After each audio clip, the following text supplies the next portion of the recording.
नमस्कार दोस्तों, बड़ी अपडेट आई है ओपीएस को लेकर। जी हाँ दोस्तों, जनवरी 2025 का बड़ा अपडेट है ओपीएस 2025। जी हाँ दोस्तों, पूरी जानकारी आपको बता देते हैं, हमारे चैनल को सब्सक्राइब जरूर कर लें। तो दोस्तों, ओपीएस जनवरी 2025 अपडेट है। पुरानी पेंशन स्कीम के तहत मिलेगी नई राहत, जाने क्या है पूरा नया प्लान। तो दोस्तों, पुरानी पेंशन योजना का मुद्दा पिछले कुछ वर्षों से भारतीय सरकारी कर्मचारियों के बीच चर्चा का विषय बना हुआ है। कई राज्य सरकारें इस योजना को फिर से लागू करने की मांग कर रही हैं, जबकि केंद्र सरकार ने नई पेंशन योजना यानी कि एनपीएस को मजबूत करने की दिशा में कदम बढ़ाए हैं। जनवरी 2025 में इस संबंध में एक महत्वपूर्ण अपडेट आने की संभावना है, जिससे सरकारी कर्मचारियों के भविष्य पर असर पड़ सकता है।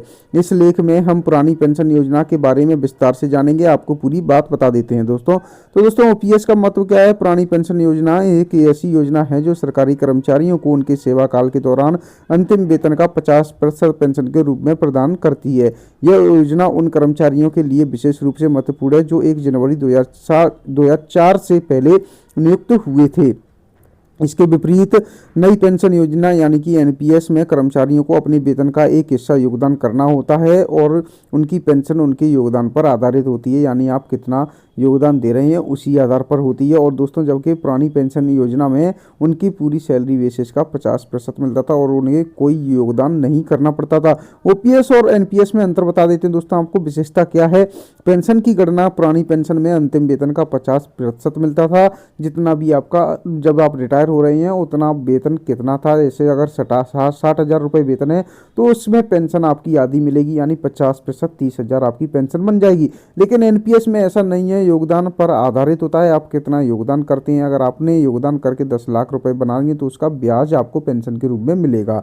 कर्मचारी योगदान, कोई योगदान नहीं देना पड़ता था यूपीएस में, लेकिन वेतन का 10% एनपीएस में देना पड़ता है। सरकारी योगदान, कोई योगदान नहीं देना पड़ता था ओपीएस में, लेकिन वेतन का 18.5% योगदान देना पड़ता है एनपीएस में। पेंशन की गारंटी उसमें ओपीएस में बिल्कुल पेंशन की गारंटी थी और एनपीएस में कोई गारंटी नहीं है। लाभार्थी सभी कर्मचारी थे और नए भर्ती कर्मचारी हैं एनपीएस में।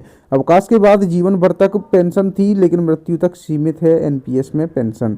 जनवरी 2025 में संभावित परिवर्तन क्या हुए हैं तो आपको बता दूं दोस्तों, केंद्र सरकार ने हाल ही में पुरानी पेंशन योजना को लेकर कुछ महत्वपूर्ण घोषणा की हैं। जनवरी 2025 में इस योजना के पुनः लागू होने की संभावना है। इस संदर्भ में विभिन्न कर्मचारी संघों ने सरकार से मांग की है कि सभी केंद्रीय कर्मचारियों को ओपीएस के तहत लाया जाए। हालांकि वित्त राज्य मंत्री ने स्पष्ट किया है कि वर्तमान में ओपीएस को लागू करने का कोई प्रस्ताव विचाराधीन नहीं है। ओपीएस के लाभ क्या क्या थे दोस्तों? तो वित्तीय सुरक्षा थी। ओपीएस कर्मचारियों को उनके सेवा काल के बाद वित्तीय सुरक्षा प्रदान करता था। सामाजिक सुरक्षा भी थी। यह योजना उन कर्मचारियों के लिए एक सामाजिक सुरक्षा कवच बनाती है जो आर्थिक संकट का सामना कर सकते थे। दोस्तों, सीमित योगदान क्या था? तो दोस्तों, ओपीएस में कर्मचारियों को कोई मासिक योगदान नहीं देना होता था, जिससे उन्हें अपनी पूरी तनख्वाह मिलती है।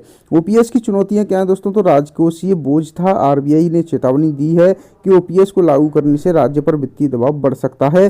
सुधार की आवश्यकता है। एनपीएस को सुधारने की आवश्यकता महसूस हो रही है ताकि यह अधिक आकर्षक बन सके। और दोस्तों, एनपीएस और ओपीएस को मिलाकर यूपीएस भी बना दिया गया है। राजनीतिक दबाव क्या है दोस्तों? तो विभिन्न राज्यों में ओपीएस को फिर से लागू करने की मांग राजनीतिक दबाव का कारण बन रही है। विभिन्न राज्यों में ओपीएस की स्थिति क्या है? तो दोस्तों आपको बता दूं, राजस्थान, छत्तीसगढ़, झारखंड, पंजाब और हिमाचल प्रदेश जैसे राज्यों ने पहले ही ओपीएस को पुनः लागू किया है। इन राज्यों में कर्मचारियों ने सरकार से मांग की है कि उन्हें ओपीएस के तहत लाभ दिया जाए।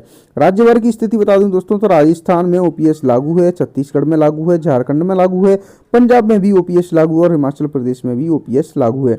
निष्कर्ष क्या निकलता है दोस्तों इसका? तो दोस्तों, पुरानी पेंशन केंद्र और राज्य सरकारों के लिए एक संवेदनशील मुद्दा बन चुकी है। जनवरी 2025 में संबंधित संभावित परिवर्तनों के साथ यह देखना दिलचस्प होगा कि सरकार किस दिशा में आगे बढ़ती है। कर्मचारी संघों द्वारा उठाई गई मांगों में और आरबीआई के द्वारा दी गई चेतावनियों के बीच यह स्पष्ट होता जा रहा है कि ओपीएस का भविष्य अनिश्चित बना हुआ है। तो दोस्तों, पुरानी पेंशन योजना सरकारी कर्मचारियों के लिए वित्तीय सुरक्षा प्रदान करती है। आरबीआई ने ओपीएस को लागू करने पर चेतावनी भी दे दी है और विभिन्न राज्यों ने पहले ही ओपीएस को पुनः लागू कर दिया है। तो दोस्तों, देखते हैं क्या अपडेट आता है इस मामले में। कोई और अपडेट आएगा तो आपको बता दिया जाएगा। दोस्तों, पूरी जानकारी आपको हमारे यूट्यूब चैनल पर दे दी जाएगी। आप बने रहें हमारे साथ। हमारे यूट्यूब चैनल पर पूरी जानकारी आपको बता दी जाएगी। जो भी अपडेट निकल कर आएगा आप तक पहुंचा दिया जाएगा वीडियो के माध्यम से। हमारे चैनल को सब्सक्राइब जरूर कर लें। तो दोस्तों, फिलहाल इस वीडियो में इतना ही। मिलते हैं आपसे नेक्स्ट अपडेट लेकर।